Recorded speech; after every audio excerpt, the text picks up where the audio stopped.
Assalamualaikum warahmatullahi wabarakatuh.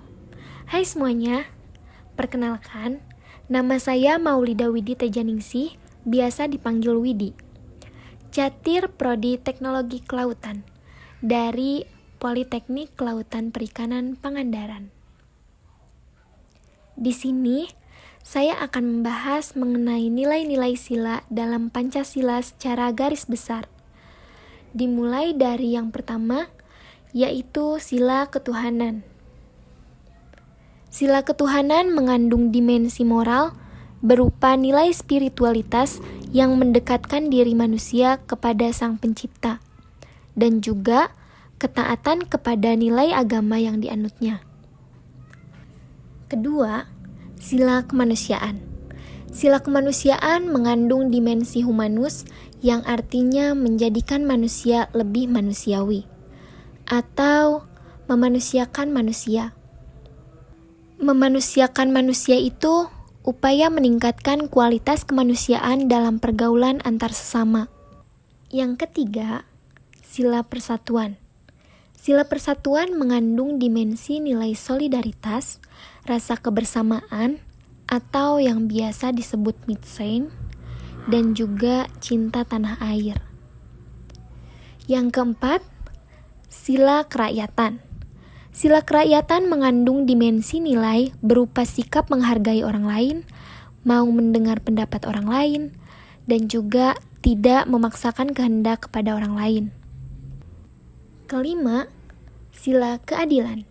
Sila keadilan mengandung dimensi nilai mau peduli atas nasib orang lain, dan juga kesediaan membantu kesulitan orang lain. Itu merupakan nilai-nilai yang terkandung dalam Pancasila secara garis besarnya. Selanjutnya, di sini saya akan mengambil salah satu contoh permasalahan dalam kehidupan, yaitu permasalahan yang berawal dari konten seorang YouTubers, Ferdian Paleka, pada awal bulan Mei 2020. Saya akan sedikit menayangkan cuplikan konten YouTubers Ferdian Paleka. Bagi-bagi tuh buat temen-temennya tuh.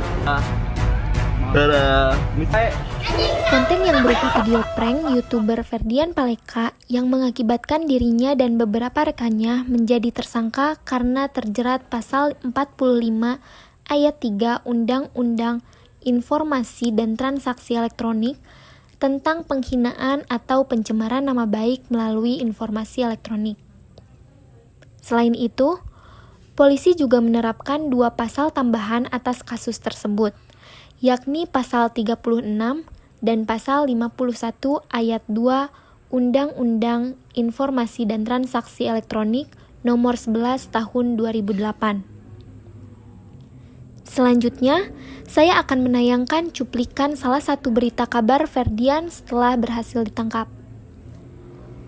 Baru 1 hari menjalani penahanan, tersangka pembuat video makanan sampah Ferdian Paleka kembali menghebohkan media sosial. Tersebar video Ferdian mengalami pelecehan selama dalam tahanan Polrestabes Bandung.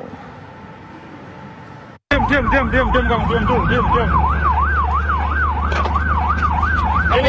Keluar. Aman. Turun. Identifikasi ID dulu. Turun. Ya. Ayo turun.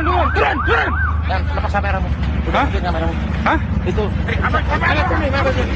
Diam kamu, diam dulu. Hah? Apa kamu? Hah? Diam dulu, diam. Seperti tidak lepas dari kehebohan di dunia maya, YouTubers asal Bandung Ferdian Paleka yang sudah ditetapkan sebagai tersangka kini kembali menghebohkan media sosial. Kali ini video yang viral justru video bullying yang dialami Ferdian CS saat berada di tahanan Polrestabes Bandung. Hasil pemantauan TV One, video bullying Ferdian tersebar di media sosial termasuk di aplikasi pesan WhatsApp. Sekitar 4 video yang paling banyak diunggah dan tersebar. Dalam video yang durasinya rata-rata 40 hingga 50 detik, tampak Ferdian yang rambutnya sudah digunduli, disuruh push up, squat jump dengan hanya mengenakan pakaian dalam. Kapolrestabes Bandung Kombes Pol Ulung Sampurna Jaya membenarkan peristiwa bullying terhadap Ferdian CS. Saat ini sudah dilakukan pengamanan terhadap pelaku bullying, pembuat video, hingga anggota kepolisian yang piket pada saat pembuatan video tersebut. Seperti itu, Kalau di dalam tahanan yang benar, itu terjadi karena para tahanan sebelumnya merasa tidak suka dengan kelompok Ferdi ini karena kelakuannya pada saat di luar yang memberikan makanan sampah kepada masyarakat, sehingga mereka tidak suka, sehingga tahanan ini melakukan pembulian kepada Ferdi CS. Terus bagaimana bisa ada rekaman di dalam tahanan? Adapun rekaman itu didapat dari handphone dari tahanan yang membuli kepada Ferdi CS, itu didapat pada saat makanan yang dimasukkan ke dalam tahanan.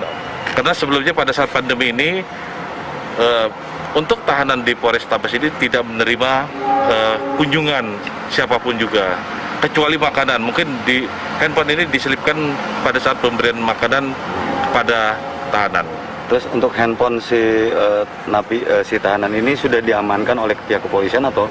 Untuk handphone sendiri sudah kita amankan, dan kita juga sudah melakukan pemeriksaan terhadap penjaga maupun jaga tahanan sampai tingkat atasnya, sampai kasat tahtinya kita lakukan pemeriksaan untuk mempertanggungjawabkan kejadian kegiatan ini. Kapolres meyakinkan semua sudah ditangani dan akan dilakukan proses hukum. Nah, itu merupakan cuplikan salah satu berita mengenai kabar Ferdian setelah berhasil ditangkap. Di sini, saya ingin memberikan tanggapan mengenai kasus tersebut. Dan saya ingin memfokuskan pada persoalan berita Ferdian setelah berhasil ditangkap. Menurut pendapat saya pribadi, setuju bahwa apa yang dilakukan konten kreator tersebut merupakan perbuatan yang salah. Dapat dikatakan juga sebagai tindakan tidak bermoral. Penghinaan terhadap salah satu pihak dengan konten yang semata-mata hanya bertujuan untuk viral. Ironis sekali bukan? Betul-betul kreativitas yang kelewat batas. Kita semua mungkin merasa tersinggung, marah, terhina, atau mungkin malu dengan perlakuan salah seorang anak muda dari satu di antara anak bangsa lainnya, yang seolah sudah merendahkan martabat manusia di depan publik, di muka umum, dan bahkan di dunia maya. Kita mungkin merasa kaget, heran, mungkin ada yang sampai berpikiran, ada ya orang setega itu? Sampai banyak orang yang membuat sebuah unggahan konten sarkasme dalam rangka menanggapi kasus yang dinilai sebagai cerminan dari kemerosotan moral. Bahkan sampai-sampai dalam tahanan pun pelaku dibully oleh tahanan lainnya.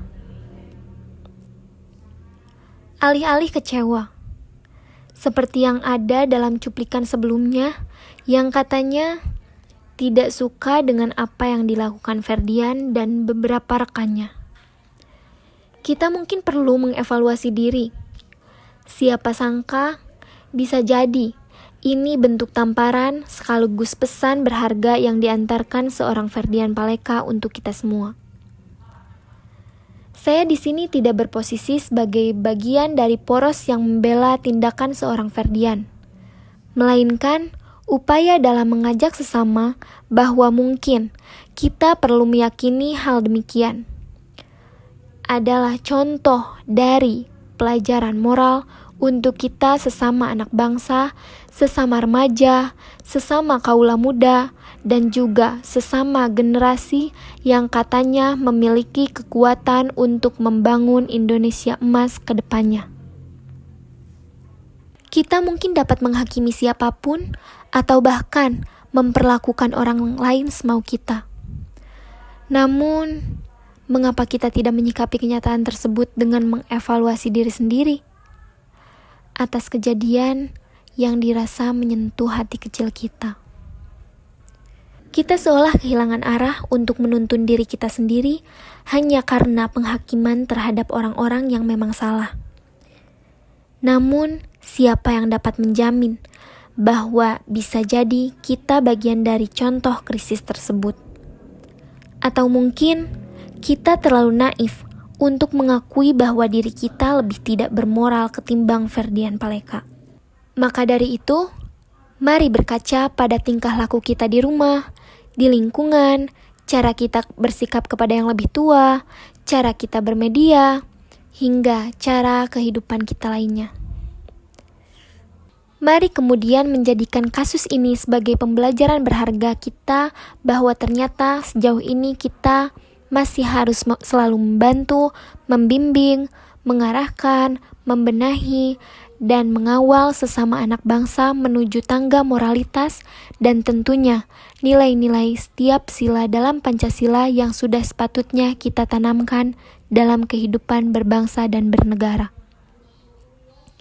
Saya Maulida Widita Janingsih ingin mengajak kalian semua menjadi manusia yang lebih beradab dan menjadi bangsa Indonesia yang menjunjung tinggi nilai-nilai Pancasila.